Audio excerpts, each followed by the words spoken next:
welcome everybody. We're absolutely delighted to welcome you to the launch of our newer Greener Workplaces Toolkit.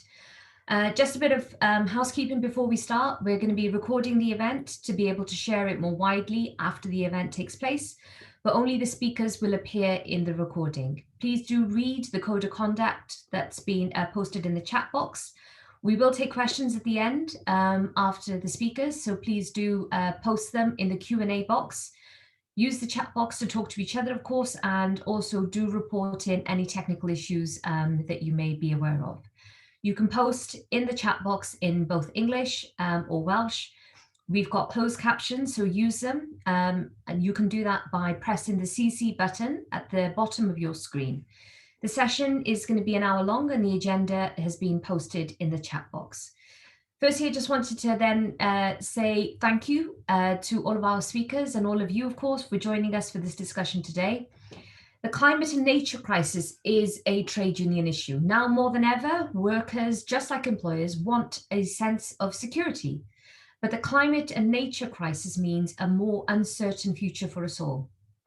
And that's why trade unions have called for an urgent action to build a greener, fairer, more equitable economy that protects jobs, our health and our planet. Working people and communities are on the front lines of the climate crisis. In Wales or elsewhere, we've already started to see the impact of extreme weather on our communities and workplaces. Climate and nature breakdown will increase threats such as extreme weather and new viruses. And harmful air pollution from emissions is already a public and occupational health emergency. We know that without decisive action, the cost of the climate emergency will not be borne fairly. Just as we've seen with the pandemic, there's a risk we could see worsening inequalities, both at home and abroad. We just can't allow for this to happen. And that's why we need to mobilize, to organize and campaign for a fair and a just transition to a net zero economy, one that secures the future livelihoods of all workers and their communities. A just transition to a green economy is one where workers have a central voice in planning the transition. So it's not done with them, not to them. It's one where no workers or communities are left behind and where new jobs are created are just as good, or if not even better, than any that are lost in terms of pay, skills, pensions, health and safety, equality, trade union recognition and trade union access, of course. Trade unions across the world have led the call for a just transition. Following pressure from the international trade union movement, the concept of a just transition of the workforce and the creation of decent work and quality jobs was included in the Paris Agreement. With proper planning and targeted funding, tackling the climate and nature crisis will not mean fewer jobs, but could actually increase the number of good quality, well-paid jobs. It's a massive, enormous amount of work to be done in restoring nature, building renewable energy, low carbon homes and transport. But we must take action now. And that's why the Wales TUC have been campaigning for a green recovery and a just transition. Last year, we published a 5-point plan for a green recovery and a just transition for Wales. And this can be found on our website at tuc.org.uk/green. There you'll find some details of research we commissioned from Transition Economics, which showed that almost 60,000 jobs could be created in Wales in the next 2 years through government investment in green infrastructure projects. But as well as opportunities for new jobs, there's also much work to be done in adapting and climate-proofing our existing workplaces and jobs. And that's where the role of unions, and in particular green reps, is absolutely vital. In Wales, around 1 in 5 workers are in a climate-critical sectors. These are those that are likely to be highly impacted by the transition, such as manufacturing, construction, transport, and energy. It is these industries that will be key to achieving the transition.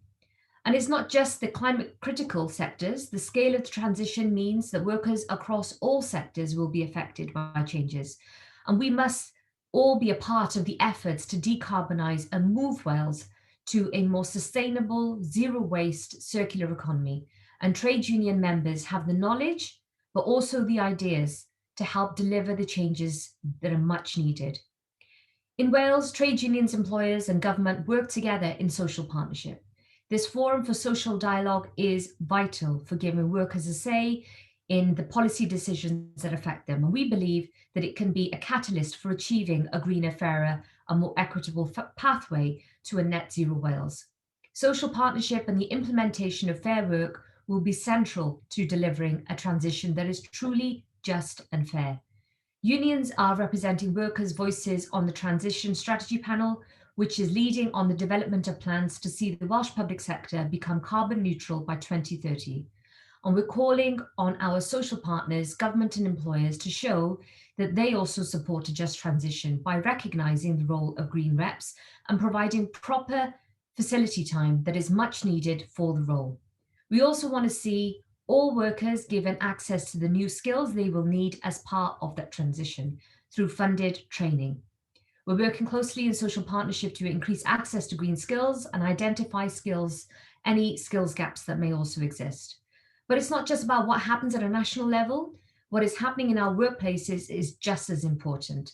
A just transition must start at the grassroots in every workplace, and unions are already leading the way. Despite the lack of statutory rights to facility time for trade union green reps, we know union reps are already working successfully with their members and employers to make workplaces more sustainable. They're finding ways to cut carbon, reduce waste, campaigning for cleaner air, creating green spaces to support nature and well-being. And imagine how much more could be done if we're able to secure the much needed facility time and recognition for green reps. It's also about ensuring fairness in the transition to ensure the workers and communities are not left behind. That trade unions remain the best way to ensure the workers' interests are protected through any period of industrial change. And as has been clearly proven throughout the pandemic, and that's why a whole branch approach to this issue is absolutely vital. So to support this work, we're very pleased to launch our new toolkit today. We hope that it will equip our reps with the information and tools that will be needed in the ongoing challenge of creating greener workplaces and securing a just transition for workers. We're very grateful for our speakers for joining us today to offer us the benefit of their expertise and the wide range of experience. As I mentioned earlier, there will be a question and answer session at the end of the session where you can put questions to the panel, so do post those up. But for now, I'd like to hand you over and invite Jo Rees, our Wales TUC Policy and Communication Support Officer, who's been doing some amazing, incredible work in this area, to talk us through the overview of the new toolkit. Jo, over to you. Oh, thanks, Shav. So in early 2020, we did a survey of union reps to kind of find out what was happening in workplaces in response to the climate emergency declaration. So this was kind of pre-pandemic. So we found there's loads of kind of trade union activity happening. Over a quarter of you reported that you had active green reps in your branch, and another 21% said there was another rep in the branch taking on the green agenda as part of their role, so whether that be a health and safety rep or union rep. So there's lots going on, but you also told us about lots of barriers. And many of you told us that your employers were taking action to reduce their environmental impact. But the thing that came out really strongly was a lack of engagement. There were very few employers were consulting with unions on all of the changes that was being proposed and brought forward. And over 40% of you told us that there had been no consultation at all about any of the changes that had been brought forward. So that's a real concern for us, because we know from the TUC's Greener Workplaces project of the importance of successful joint approaches in terms of achieving carbon reduction, but also better industrial relations and making sure that changes are fair and fit for purpose and effective. And what you told us is that you wanted to do more on the green agenda, but that more support was needed in terms of access to training, up-to-date resources, and also the key issue that Shav's mentioned of facility time for green reps, is still a real life issue. So on the back of that, we started this work to develop the new training and the toolkit. So I'm just going to try and share my screen now, so I can show you the toolkit. So hopefully this works. I hope everybody can see that okay. So this is the toolkit. It aims to bring together kind of everything, all the information and tools to help us take action on the climate and nature emergency in our workplaces and negotiate for greener and fairer deals. It aims to ensure that workers have a voice in the changes that we know are coming to every workplace. And we're really lucky to have Graham, Chris and John involved in the project. You'll be hearing from them shortly. To have their knowledge and expertise has been fantastic. And based on the kind of feedback from reps and the discussions we've had, we knew that the toolkit needed to take a whole branch approach. So obviously it's for green reps, but it's not just for green reps, it's for others in the branch too. It covers negotiating on the just transition, but also practical action for creating greener workplaces. And it considers both climate and nature, because we know the nature emergency is just as pressing as climate. So if we take a look now, hopefully you can all see here the contents page. To give you an idea, there's quite a lot of content in here. It is one of the largest toolkits we've produced. We did think about breaking it down into some smaller publications, but we thought actually it would be better to have all the information in one place. So it's been designed to support the course that's being developed, but also to work as a standalone resource. Bearing in mind the size, we've tried to design it for kind of ease of navigation. So all of the page numbers here are kind of clickable. So if you want to just go and look at a particular section, understanding the climate and nature crisis, you can just skip straight through to that section. So hopefully that makes it a bit easier to use. We've also, just after the contents page, we've put this section together on kind of how to use the toolkit. So this is really to help you get the most out of it, and explains how the 4 different sections in the toolkit work. So the first section 1 is background and context. So that's looking at things like why the climate and nature crisis is an issue for us as trade unionists, the causes and consequences of it, the laws and policies that are in place in Wales to tackle it, what further action is needed. It explores the concept of the just transition and why that's so important, and also the key role for giving workers access to green skills and training that will be needed in the transition to net zero. In section 2, that's focused on what unions can do at workplace level. So looking at securing improvements for the environment and also a fair deal for workers. It looks at the key role of green reps and that whole branch approach. And Sarah in a moment is going to be talking in more depth about the role of green reps. We've also in this section got information on mapping and monitoring tools that you may come across, and things like carbon footprinting and carbon reduction and management plans, which we know a lot of employers are already have brought in or in the process of doing at the moment. We know particularly with the move to make the public sector carbon neutral by 2030, there's a lot happening on that at the moment. There's also a section on understanding climate risk and adaptation measures and the impact of those on the workplace. And also a section on the trade union approach to negotiating workplace transition agreements, or the Green New Deal approach. And that's something Graham's going to be talking about a bit more in a moment. And finally, in section 2, we've got a little bit about campaigning and awareness raising. We know that it's really important for us as trade unionists. We've got an important role in kind of raising awareness with members, and there's a role there for ULRs in working together with green reps to kind of raise awareness of green issues. And throughout this section, there's case studies and checklists that you can use as well. And then on to section 3, which is workplace issues. So that's a kind of detailed look at workplace sustainability issues. Here you'll find dedicated chapters on things like work-related travel that Chris is going to be talking about in more detail in a moment, and also things like resource efficiency, procurement, different aspects of energy use, home working, and supporting nature and green spaces, and a few other chapters in there to look at. So this section is very relevant to green reps, but also others who are looking to secure improvements on specific kind of focused issues in their workplace. Again, you'll find in their bargaining checklists in these yellow boxes in each section. There's some case studies throughout as well. And also some of the larger chapters have these examples of action plans. So these are not kind of meant as a one size fits all. Obviously, it's just a blueprint that you can take away and adapt to sort of see what works in your workplace.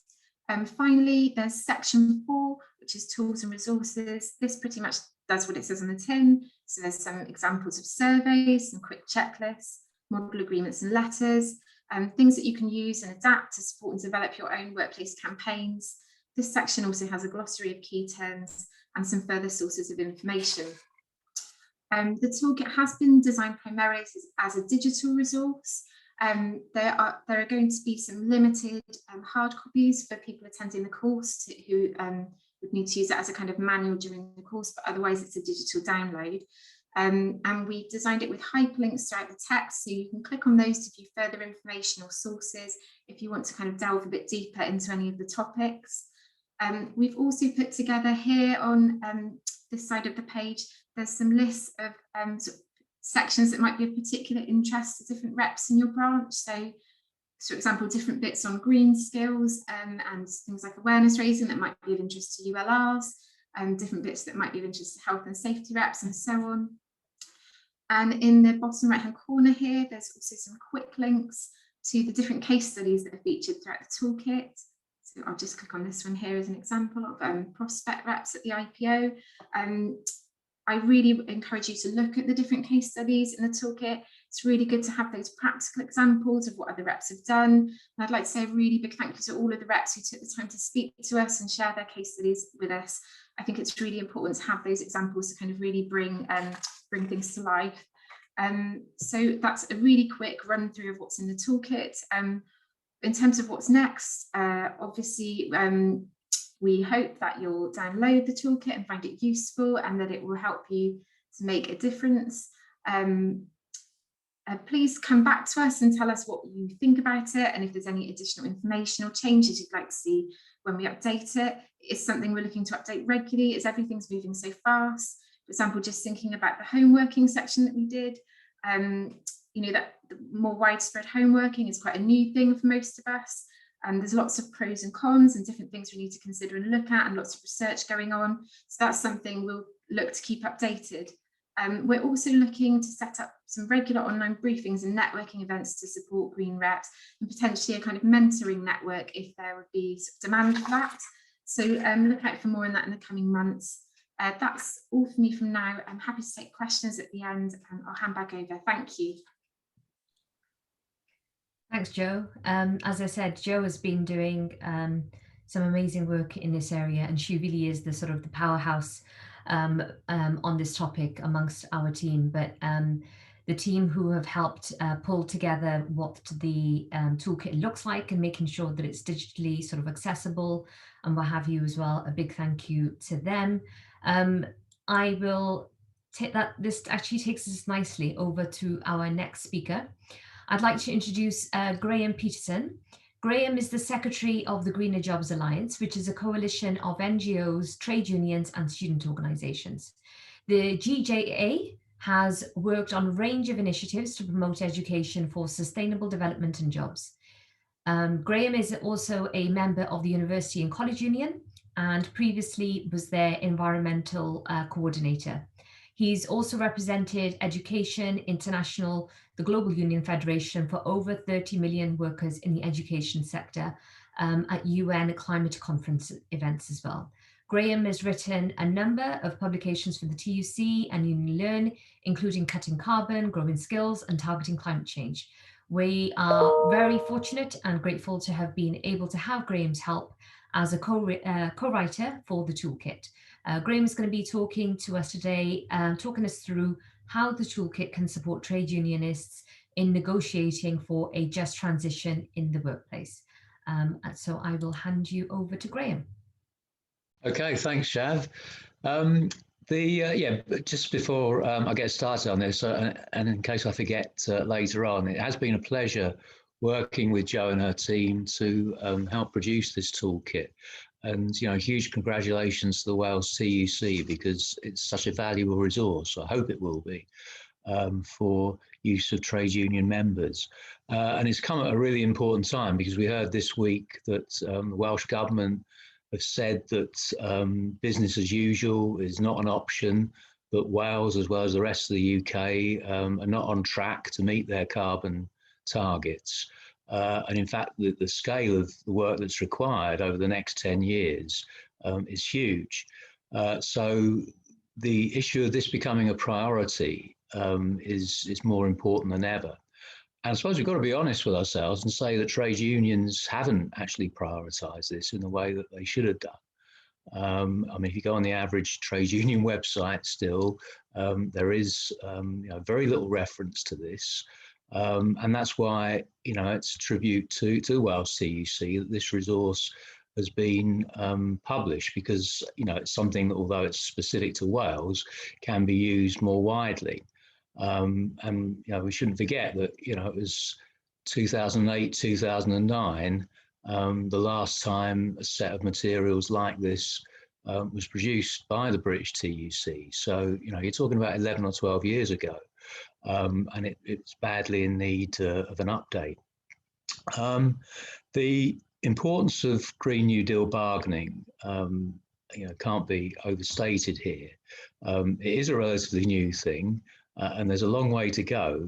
But the purpose of actually putting this in a trade union context was to actually make the point that unions need to be at the heart of this, and not just at national, regional level and at sector level, but from the workplace upwards.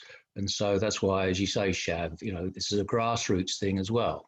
And so union reps and branches are going to need to explore this toolkit to see what is appropriate for them and how they can use it most effectively. And as Joe indicated, it is designed to be used flexibly. The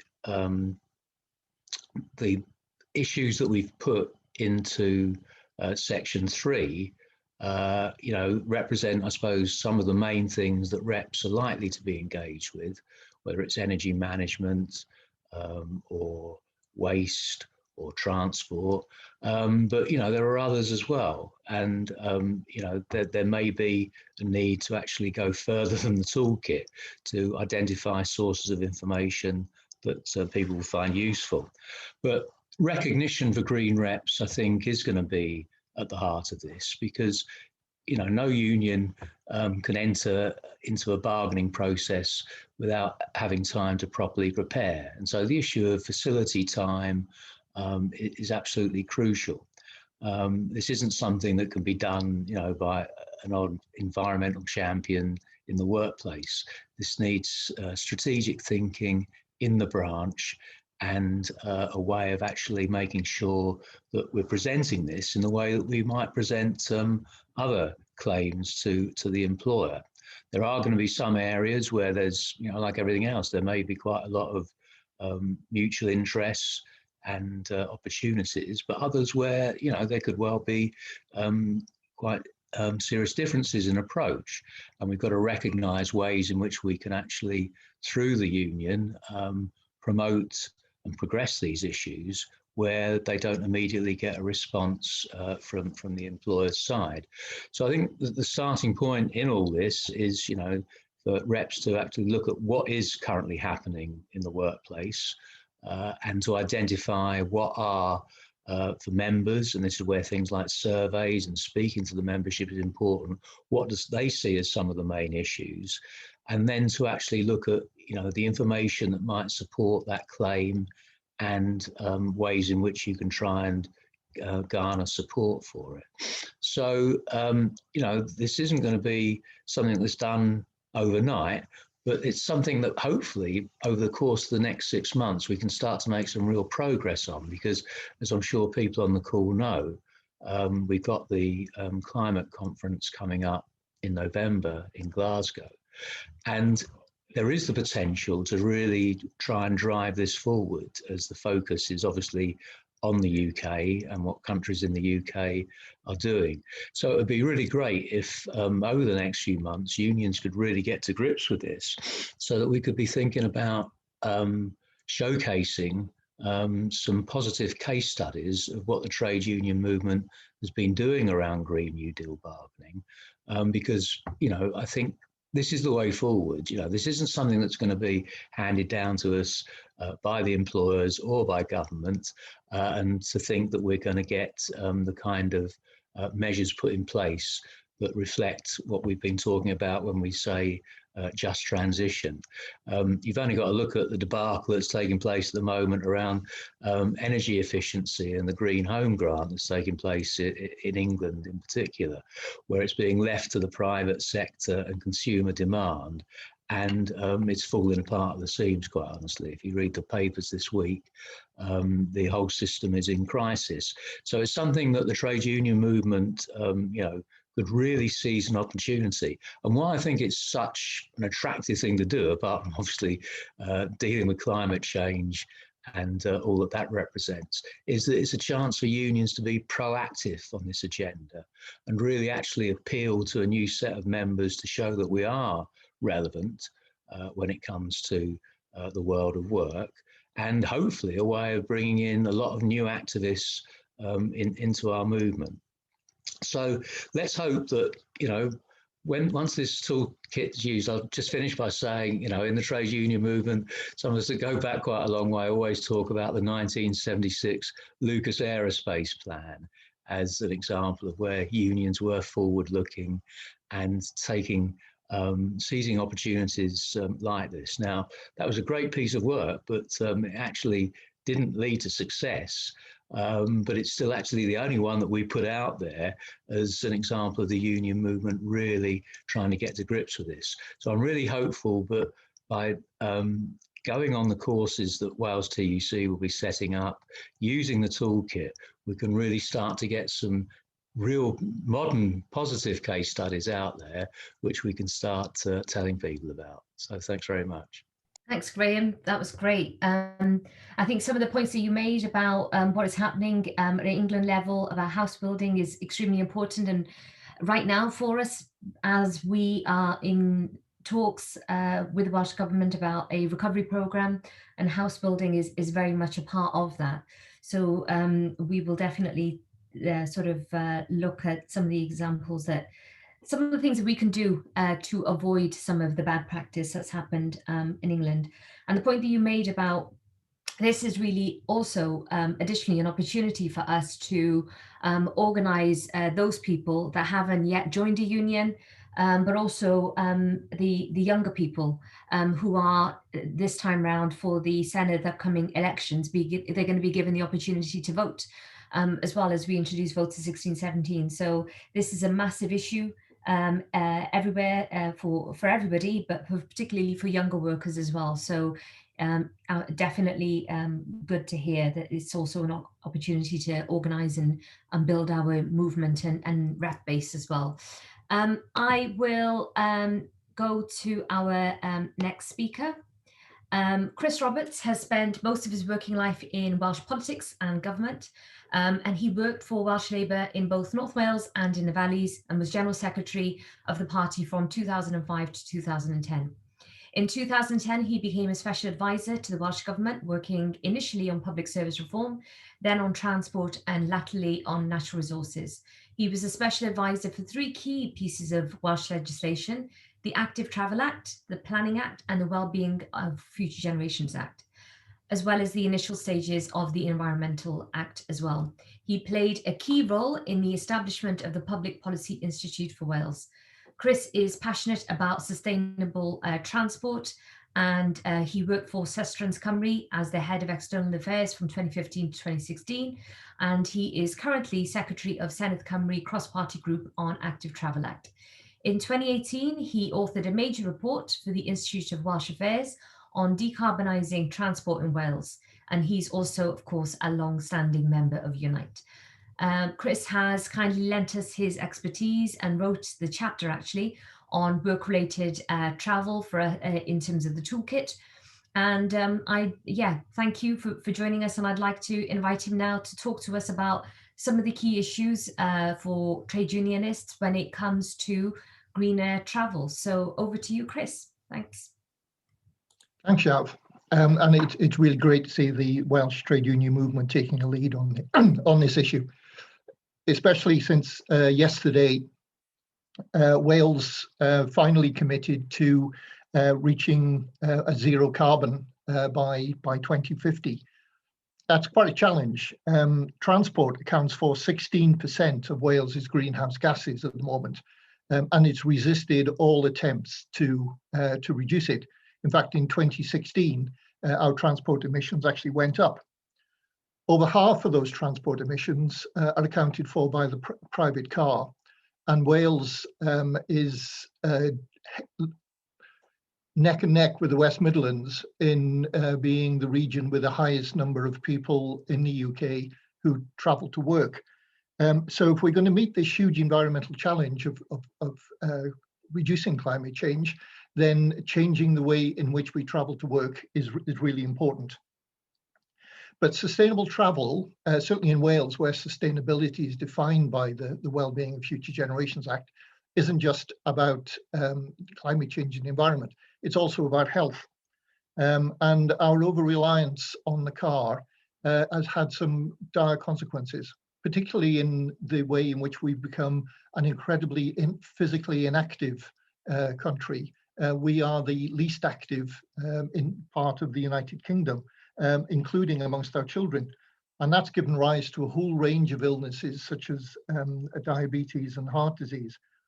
And of course, emissions from vehicles aren't just affecting our climate, they're also shortening our lives. The emissions from vehicles, particulate matter from brakes, and particularly NO2 from diesel is one of the major causes of death across Europe, and probably accounts for 2,500 deaths in Wales each year. The way we travel is also a key issue in bringing about a just transition. For decades now, we have planned our communities on the basis that everybody's going to drive, which has left the 23% of households in Wales who don't have access to a car marginalised. The main reason we've seen such a decline in public transport, and in Wales public transport is mainly buses, is because of the rise of the car. Once somebody owns a car, they don't use a bus, which is great if you've got a car, but if you haven't, you've got a problem. And it means that lots of people can't access workplaces. This particularly applies to younger people and of course to poorer people. And ironically, it's the poorer people who are most likely to suffer from the emissions from the cars from the wealthier people, because it tends to be poorer people who live next to the busy roads. So changing people's travel habits is important. It really matters to us as trade unionists, but it's not easy. For many people, particularly in rural areas, the car is their only viable means of transport. And there's also a huge industry reinforcing our love affair with the automobile and the lifestyle that goes with it. When I was writing this, I started thinking about what my dad's reaction would have been if the NUM had told him that he should leave his car home and use his bike to get back into his 8-hour shift at Slimey and Colliery. I don't think he'd have been too impressed. But actually, things moved on a lot since then. His car was only one of only two in our street. We didn't know any children with asthma. The people with breathing problems were almost always minors. I only knew one child who was overweight. We all played outside and we all walked to school. I mean, it wasn't idyllic, but it was a damn sight healthier. However, if we are going to convince fellow members that our over-reliance on the car has to change, we're not going to do it by shouting at them about how terrible the car is.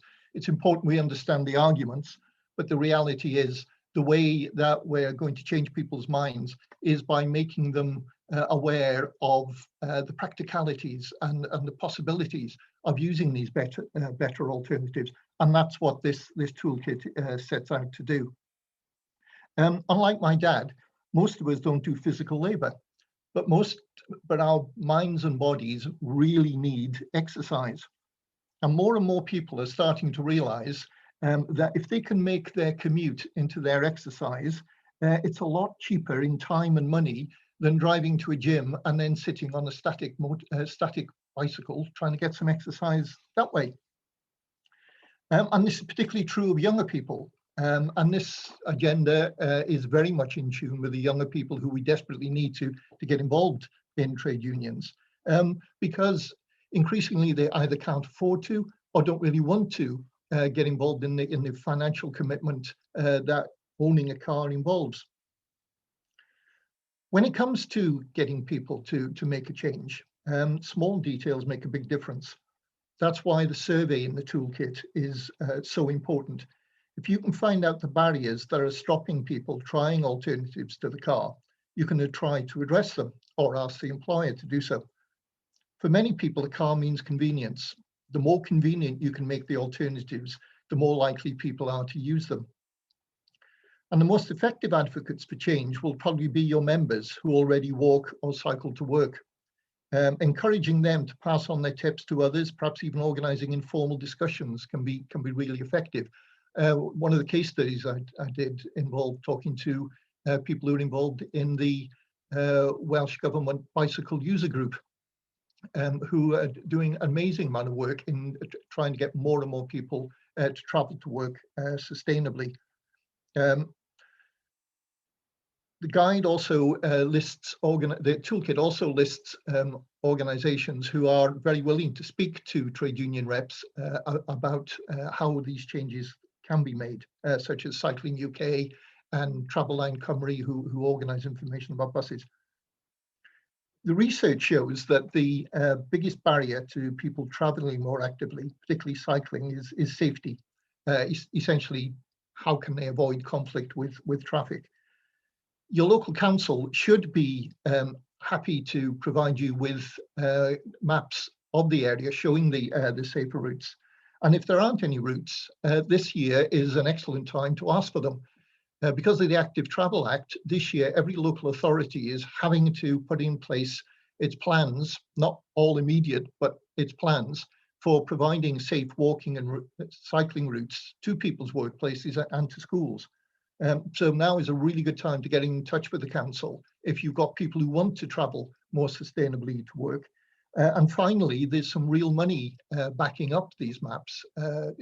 Earlier this week, Welsh Government announced a £20 million increase in its budget for active travel, bringing it up to a total of 55 million for next year. It's important as well to remember that you don't have to change every journey to make an impact. Small changes will make a difference. There was a recent report from Oxford University which showed that switching just one trip per day from car driving to cycling reduces a person's carbon footprint by about 0.5 ton over a year. That's 1/8 of the global average carbon footprint. So if you can get 8 of your members to make that change, you've offset your own entire carbon footprint for a year. To finish, I'd just like to say a few words about public transport and COVID. Obviously, at the moment, it can be difficult to promote bus and train use, but it's essential that as soon as we can, we get people back into the habit of using public transport again. The guide is full of advice on how best to do this. Trade unions have campaigned for years to get the train companies brought back into public ownership. That's now happened in Wales, and we need to make sure that people start using its services again as soon as possible. Thank you. Thanks, Chris. That was great. That was really good to hear. I wanted to, you were talking about clean air and health inequalities and how that impacts on people's lives, and it just reminded me of a case from December sort of last year, where a court ruled the dirty air made a material contribution to the death of an asthmatic 9-year-old girl in South London called Ella Kissy Deborah. And I think that, you know, cases like that are really going to be important for us to continue to take note of as well, particularly, as you say, challenging, not only looking to improve people's lives and, you know, the consequences, subsequent consequences of bad decisions that are made if there are no trade union reps engaged, but also to fight for those members who do unfortunately find themselves in these types of situations. So I wanted next to introduce Sarah Pearce, who's the Assistant National Officer at UNISON, campaigning against cuts on behalf of UNISON members working in the local government sector. Previously, Sarah was the TUC's Green Workplaces project leader, and she supported many union reps to deliver practical projects to improve the environmental performance of their workplaces. And during her time at the project, Sarah built up a huge amount of knowledge on how to build successful workplace sustainability initiatives, as well as evidence about the vital role the green reps play. So we're really grateful that Sarah's been able to join us today to share some of her experiences and her sort of knowledge in terms of some of the stuff that other people have already done. You know, I always say to people, we don't always have to reinvent the wheel. It's always good to learn from others as well. So Sarah, over to you. Thanks. Thank you, Shav.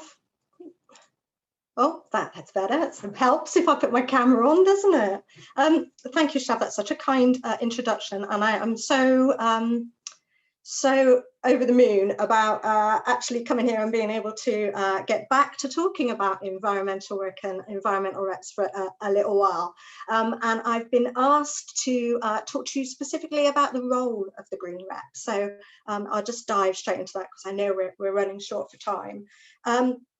The first thing really to say is that it's a huge role, actually. You know, when you really get into there is so much that you can be doing. It can range from everything from raising awareness of environmental issues in the workplace right through to negotiating to your employer on things like their emission targets, and actually hopefully those targets are set jointly, not just by the employer but with the union on board there and negotiating around them.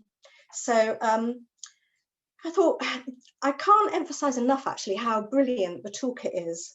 So really take a look at that and download that, and it's got a pretty good section on the role of the green rep. It covers pretty much everything. So I thought, oh, you've got that there, what can I do? What I'll do is I'll tell you about a project that I worked with, and I think that the kind of role that the reps take on will sort of come out of just talking about that project, really. It's an old project. I make no excuses for that, actually, because it's one of the rare projects where the TUC actually revisited it a few years down the line to see how it was getting on. And I think it's also a good example of what can go right and what can go wrong. As Shav said, we don't need to reinvent the wheel on this. There are thousands of projects that have been out there, varying in scale from small projects to, you know, much larger ones that had money and funding thrown at them. But we've done this before, and we really need to take the opportunity to learn from the lessons because we're running out of time, and we really need to get stuck in. So this project, quite fitting for the climate that we find ourselves in at the moment, is in a hospital. And I have to say that I don't know whether this project is still up and running now. So let's just look at this sort of a spotlight in time and see what we can find from it.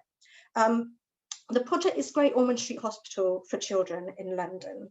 And it started, and I guess I'm going to try and include as many top tips as I can this afternoon.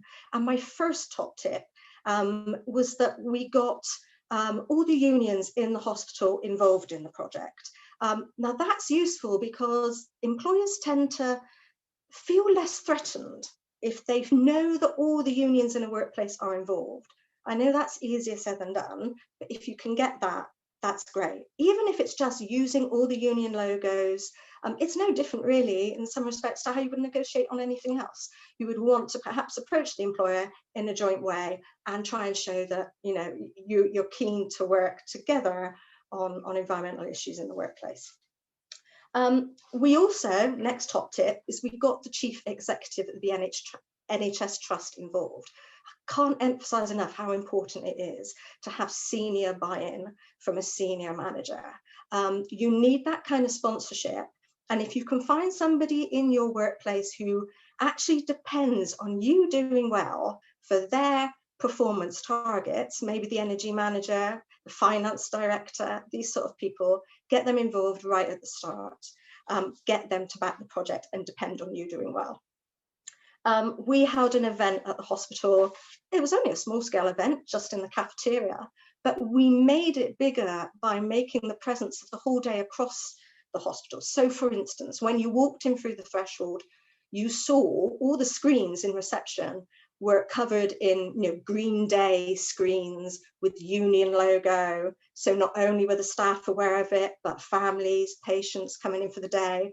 had an inkling that there was something going on, that it was an event and it was about environmental issues. So you're already raising awareness. We then surveyed the staff.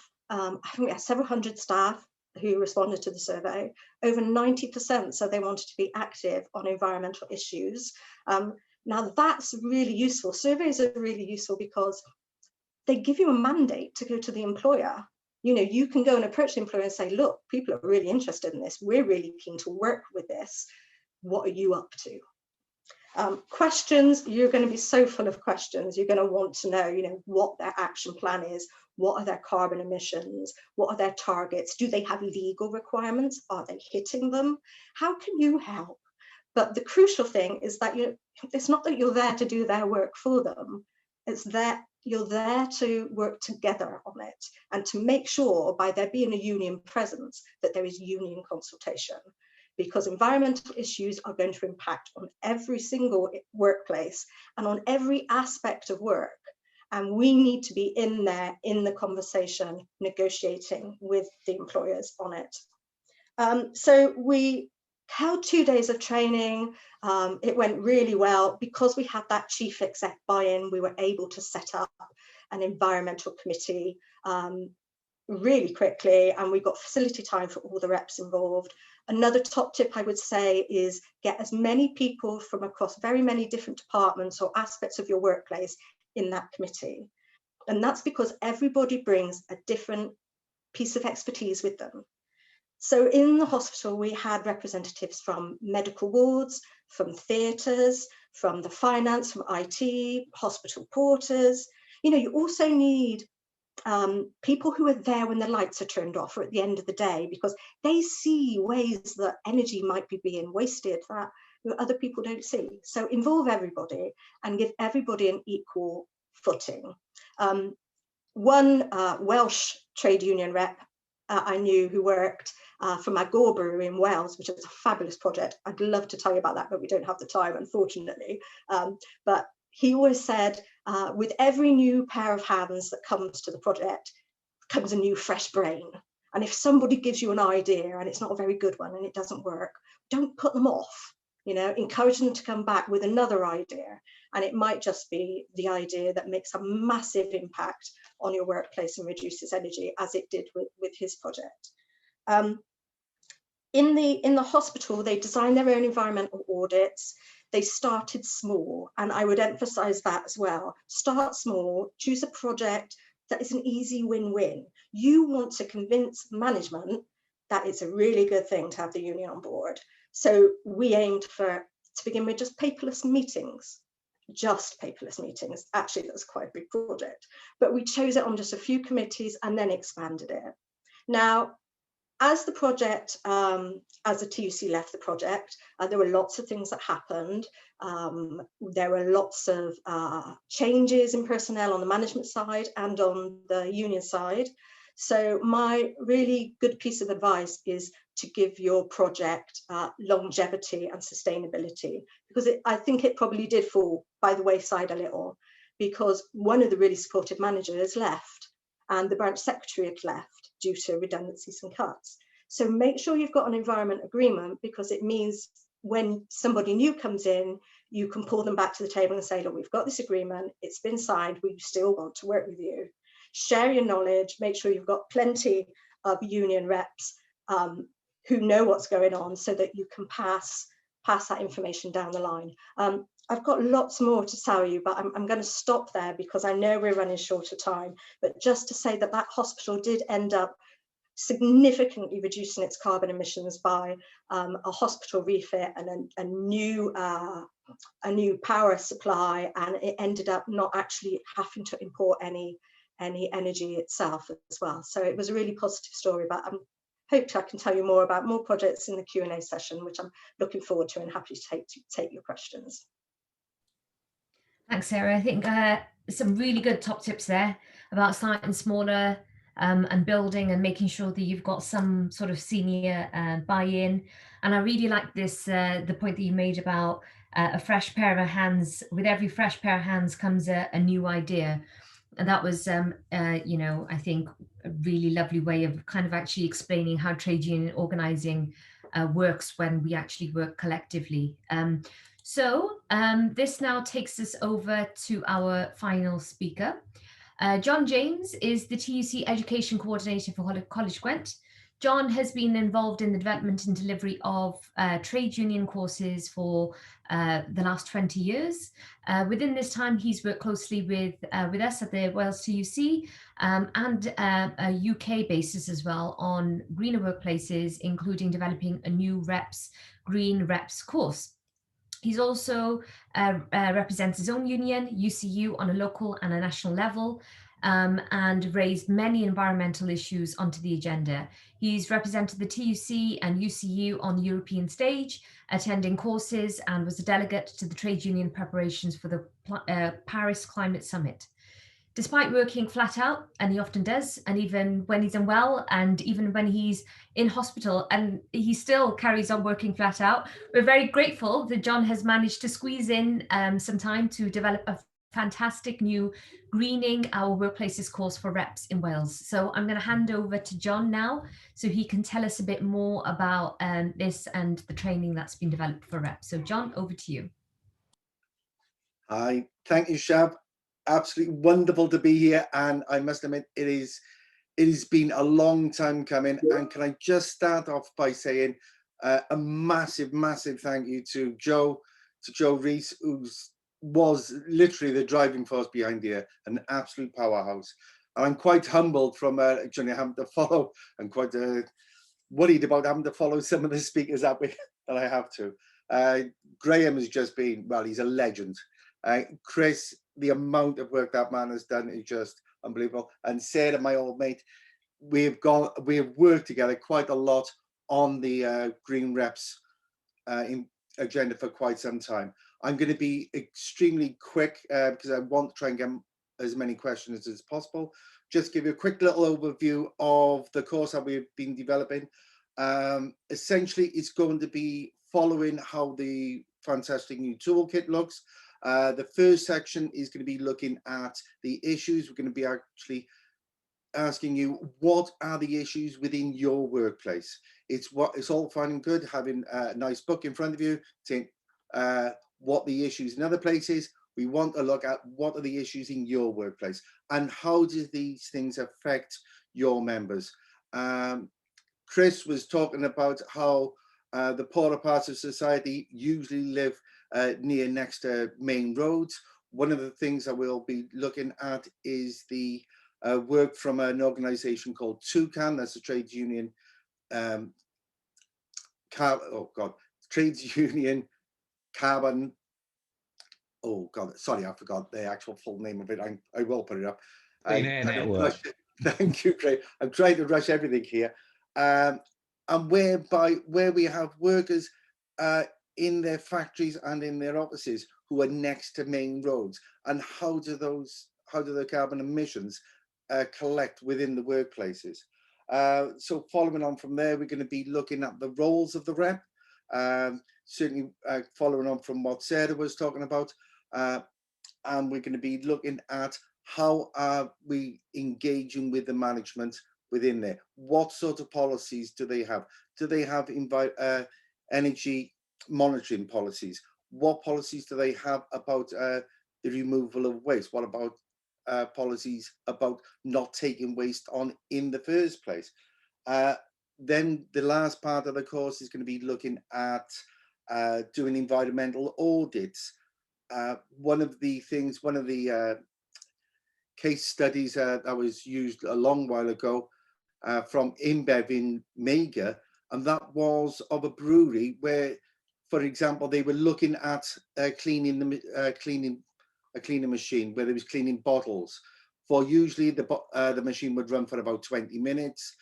One of the local workers said, well, can't we just run it for 10 minutes?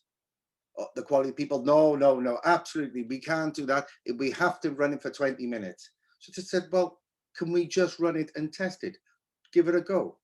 They done it, they tested, and guess what? The bottles were absolutely fine for use, thereby cutting the amount of water in half and the amount of electricity in half. So it's absolutely fantastic. And the last bit of the course is going to be looking at how we're going to be raising awareness and campaigning on the course, on environmental issues. Just as a little point of view on the actual courses, obviously, we would love to have you in the classroom where we could all get together and talk as normal. Unfortunately, COVID doesn't allow us to do this. So what we've actually done, we've set it up online, but we have set it up so that people, so that we're working in groups. So it's not just a case of here's an activity, go away and study it somewhere else and then come back. No, we have you all in meetings, so where you're actually being able to talk to other green reps on the course as well, not just the likes of the tutors. So I think I'm going to quit it there because I want to get the questions in. Okay, thanks a lot. Thanks, John. Always a pleasure to have you working with us, and thanks for joining us today. We've got so many questions, but we've got a short amount of time.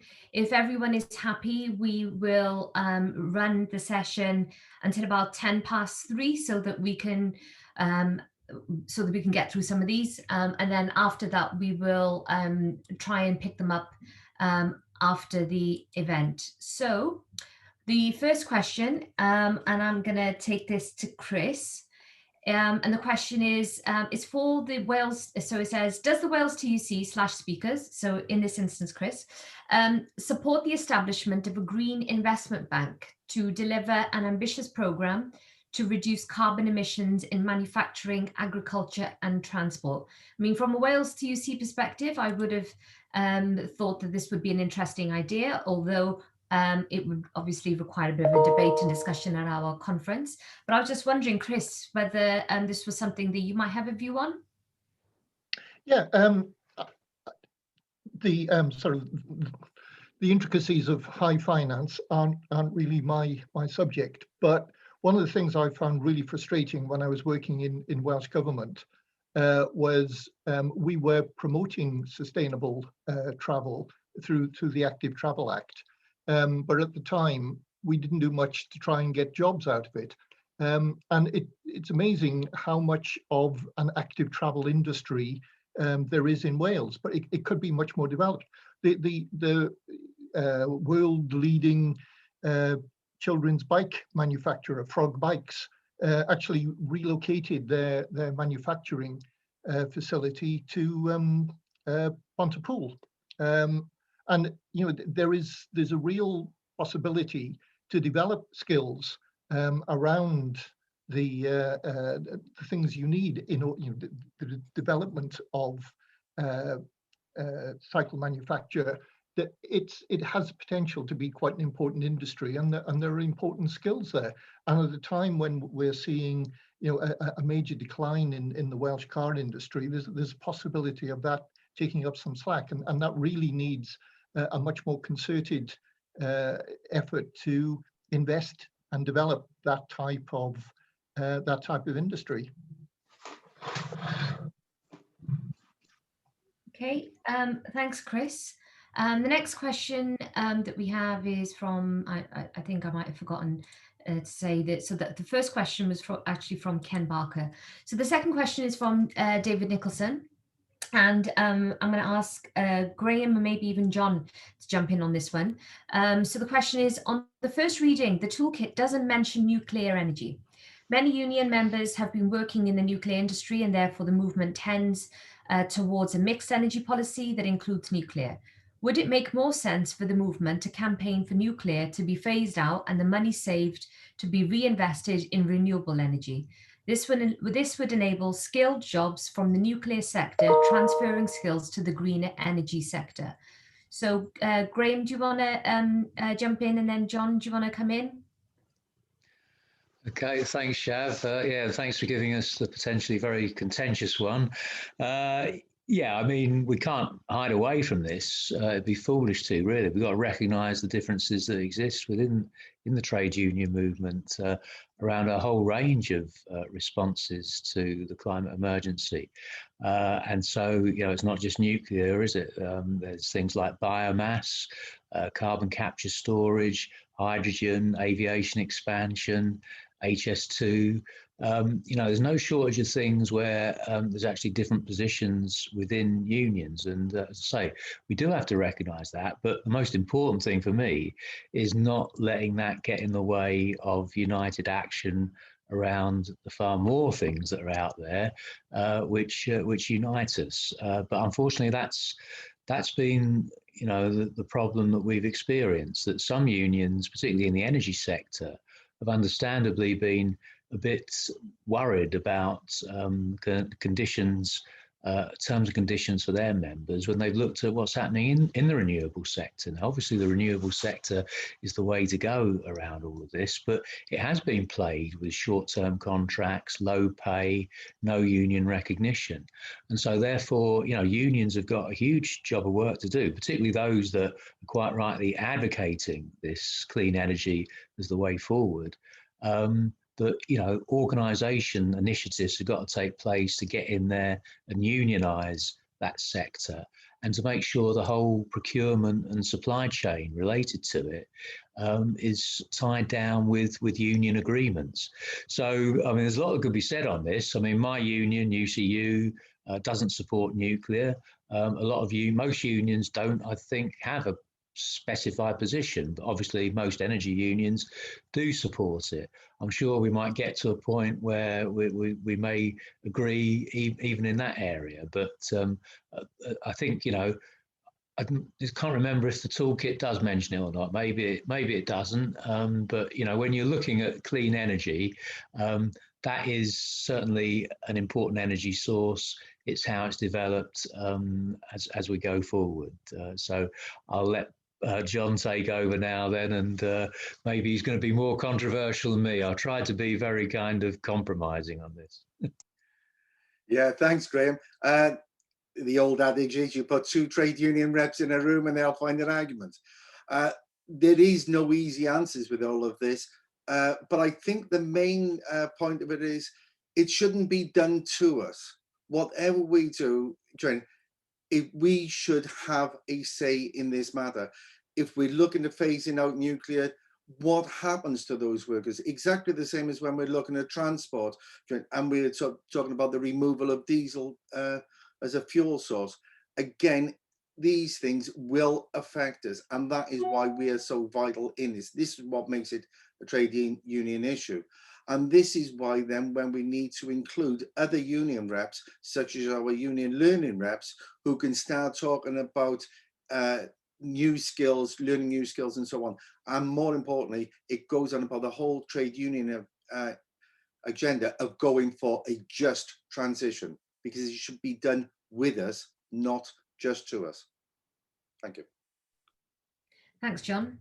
So there's quite a few questions in here about legal right to time off for environmental reps. Is it likely to happen in Wales? Well, as far as green reps are concerned, so far we've had some really positive soundings from ministers, including Hannah Blythen, who has made it quite, her position very clear that we should have proper recognition for green reps and time off, paid facility time for people to be able to do those types of work.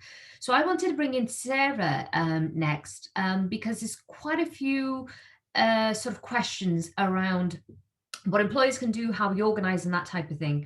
And there was one that stuck out around from Kerry Breer, who said, how can we get employers, public sector, to take their carbon footprint seriously and enable union green reps? Can we use health and safety legislation? So Sarah, you gave us some, really good examples of stuff that had already happened, and you shared those experiences. How did you at any stage refer to the health and safety legislation?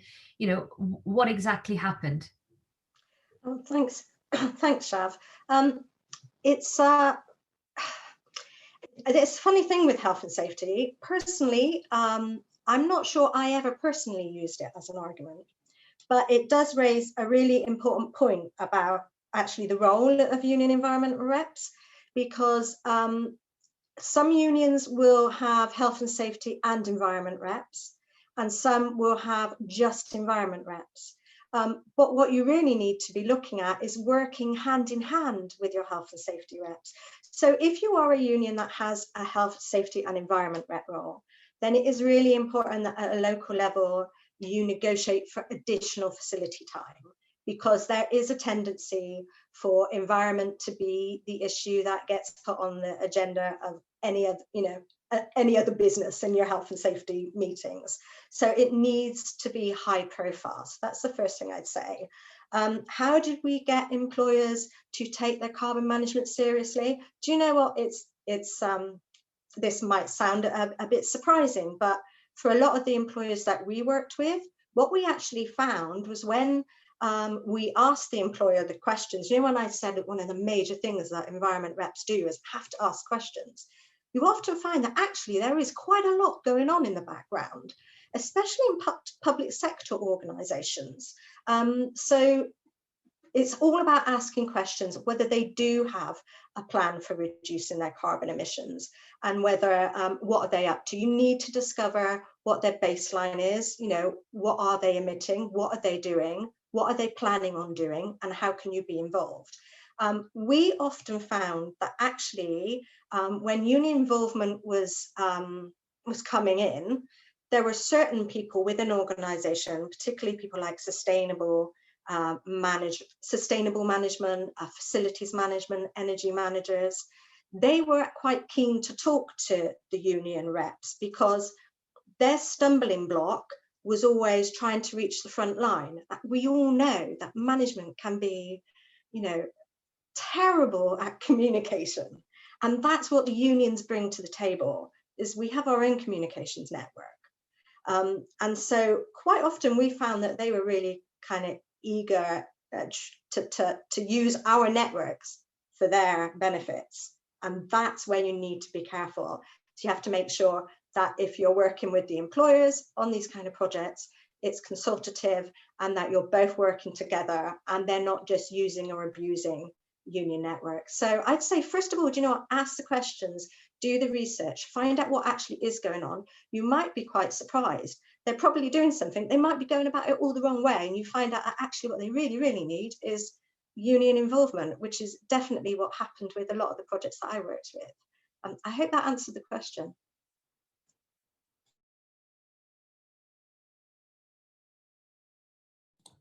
Sorry, I got my mute button got stuck then. Yes, it did answer the question, and that was, you know, there's a pertinent point there about sometimes there's stuff going on in the background.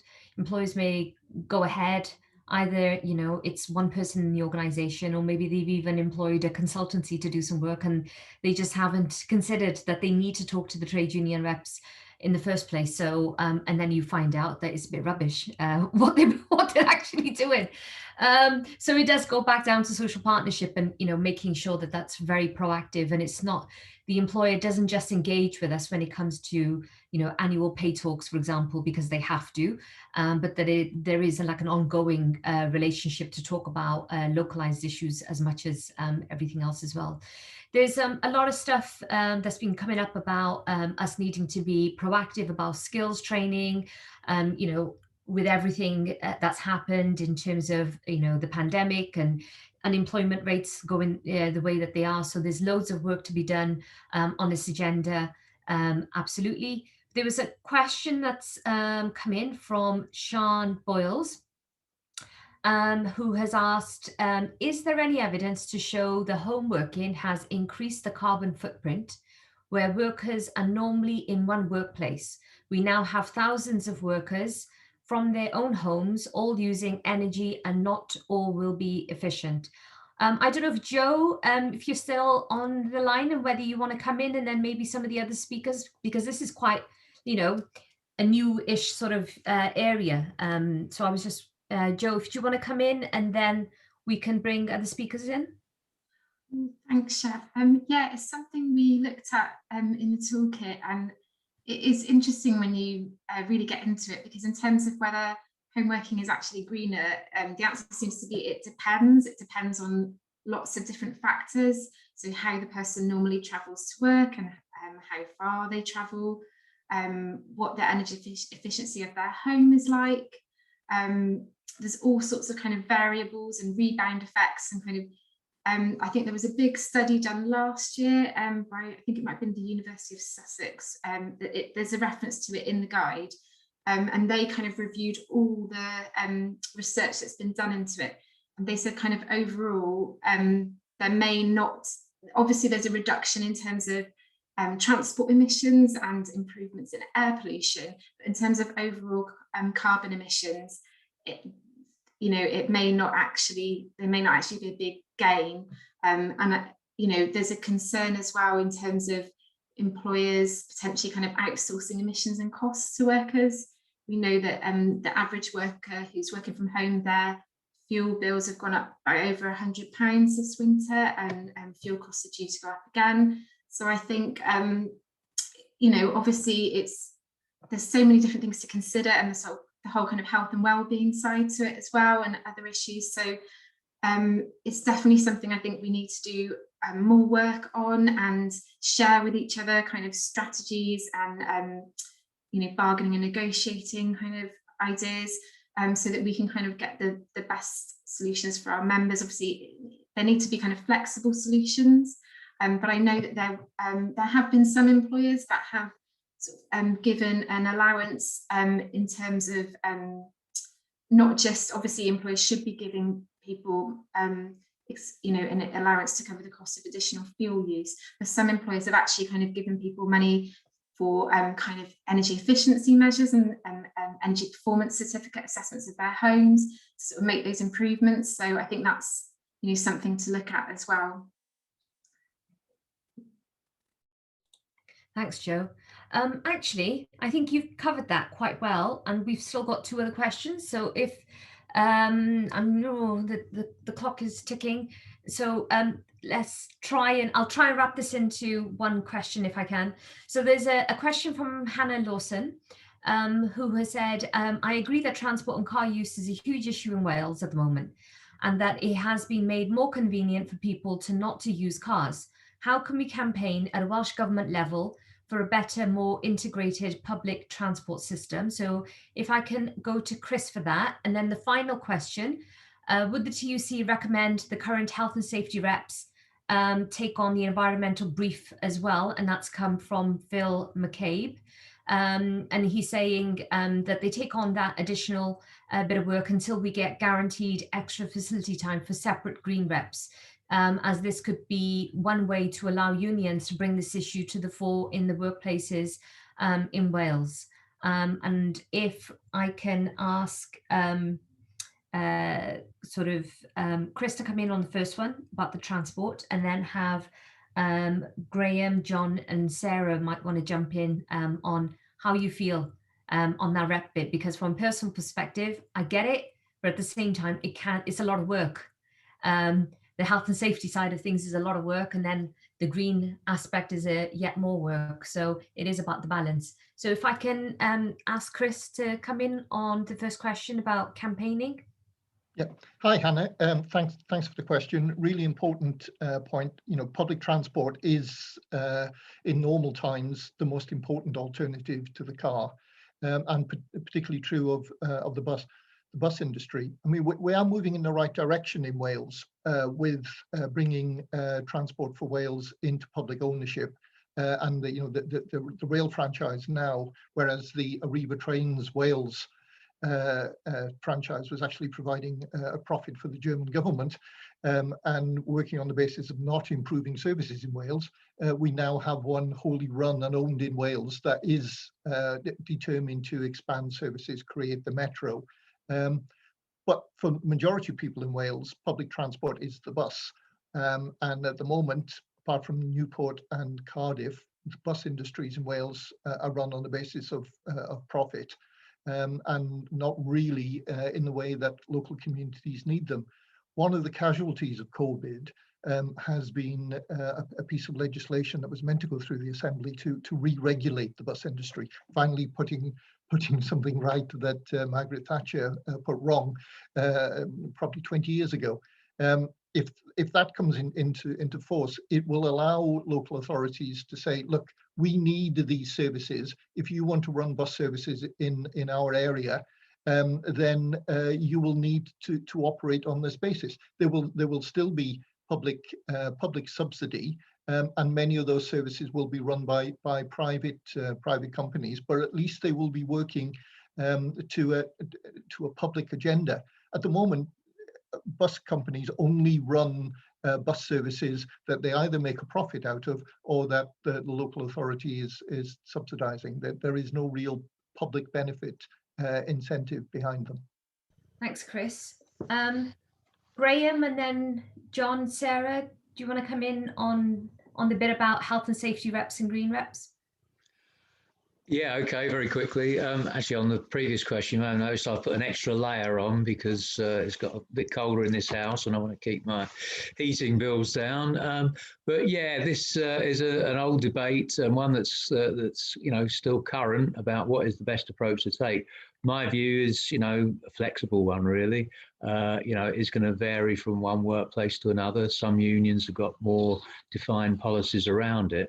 But I think the point is, whoever does the job, of course, then the next question is, what do you call them? And then that's another debate about, are they green reps, climate reps, sustainability reps? But, you just got to cut through all of that and just try and come up with a system that's going to be appropriate for your union and your sector. I think the most important thing, rather than the name or what other job requirements they've got, is to make sure they've got a network that supports them. And so it's good that in a number of unions, they're now looking at setting up networks of green reps or people taking on environment responsibilities, because this still is a new area, as we said, not backed up with the same legal rights and sources of information.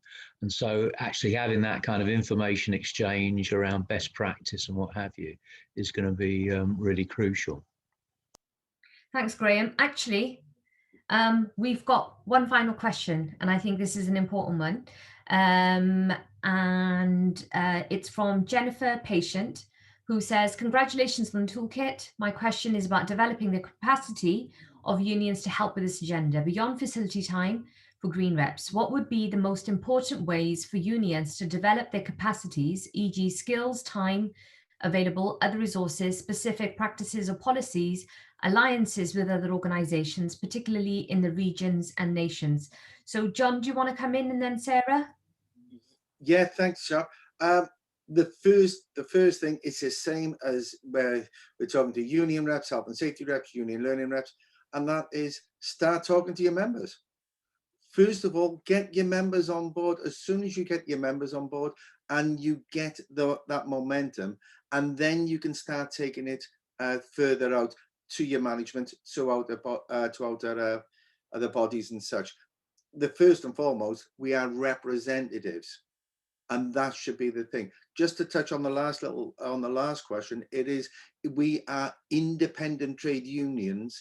We decide how we organize. So if you want to call yourself a health and safety and environmental rep, so be it. You get all of the benefits of being a health and safety rep, including the time off and the access to information, and you just concentrate on being an environmental rep. No one's stopping you. Thanks, John. Sarah, do you want to come in? Yeah, I do. Thank you. I'm going to give a really quick answer to this final question, just as maybe a takeaway for people.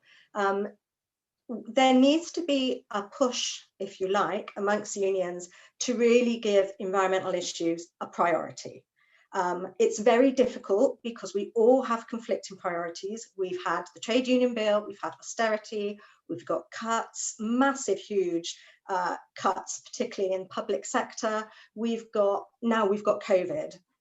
So if there's one takeaway to get from this, and I can't believe I'm going to refer people to using union bureaucracy, what an awful thing to suggest.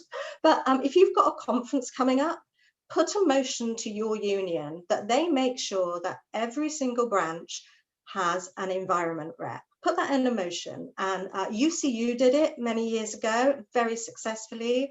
Submit motions to your union and also to your branch. Raise your profile within the branch. Make sure that the branch takes you seriously, because sometimes I always think green reps are kind of like pioneers. They're facing employers. They're also sometimes facing their own traditional branch officials who may not really understand the environment rep so much. And if you don't mind, I wanted to wade in on the health and safety issue because I thought I might play devil's advocate here. And I do kind of agree with both, with both Graham and John, but just to add that there can be implications if you lay on all the work on a health and safety rep. The advantage is that obviously they have, regulatory powers, and environmental reps should definitely be working with health and safety reps. But beware that A, you don't overload them, and also B, I've worked with employers that were heavily male environments in a utilities company, and I walked into the training session and there was one woman. The company had said, we're not doing anything unless it's a health and safety rep. We're not letting anybody else in on this issue. So you're instantly cutting women out of that conversation. By comparison, I worked with National Library of Scotland. I sat down in the training session and the branch chair turned around to me and said, wow, I have never seen so many women in a union meeting. So remember that it's also about recruitment and it's about organizing, and look out for the people who are really interested in environmental issues.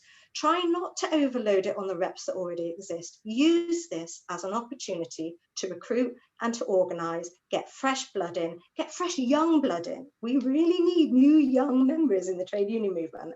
And never forget that women are really heavily impacted by climate change and by the cuts. I think that's my answer to that last thing on health and safety reps. So thank you, Sarah, and this all nicely brings everything to a close. Just to mention, on the point of motions, the Wales TUC conference this year is going to be online. If unions are planning on submitting motions and they want to have a chat with Joe in advance about how what might be useful in terms of how you write a motion, or some of the bits that there might be some bits in the toolkit even that you want to discuss further. Do make sure that you get in touch with Joe. I want to thank all of our amazing, fantastic speakers and our activists, of course, for joining us today. It's been really interesting and topical discussion, of course. We hope that today's event is just going to be the start of, we want to keep growing our network of green reps in Wales, and we plan to provide support with regular events, networking events coming up. So I'm sure you're going to be hearing from Joe and the team going forward. This will provide us, with a forum where we can share ideas and support each other, and also organize and build for that just transition in every single workplace. We know that 2021 will be an absolutely crucial year, and we continue to work to build a green and fair recovery from the pandemic. The UK is preparing to host the UN Climate Summit COP26 next November, so all eyes will be on the UK government to put in place the practical plans to deliver on its climate goals. In Wales, the Welsh Government's preparing its new low carbon delivery plan for publication in the autumn period as well. And it's likely that we're going to see many more public and private sector organisations starting to now make changes, which is fantastic. But as we've all said, it's vital that this is done fairly and in full consultation with trade unions. Where employers are being too slow to address the climate and nature emergency, unions can make a case for action. With all the change that's going on, it's never been a more important time to share information, to support each other across our movement, to grow our movement. So do please keep in touch with us and let us know what is happening in your workplaces, whether that's barriers, problems with facility time, lack of recognition, in terms of the role of green reps as well, or even the lack of consultation if you're having some of those issues. The toolkit is there, but of course, the team at Wales TUC are also there to continue to support you, but as well, to hear from some of your successful stories, because it's only by sharing some of those case studies that we can actually help offer practical support and guidance to reps as well. So don't forget to check our website, www.tuc.org.uk/green, for further information, and sign up, of course, for course and campaign updates if you'd like to get involved more.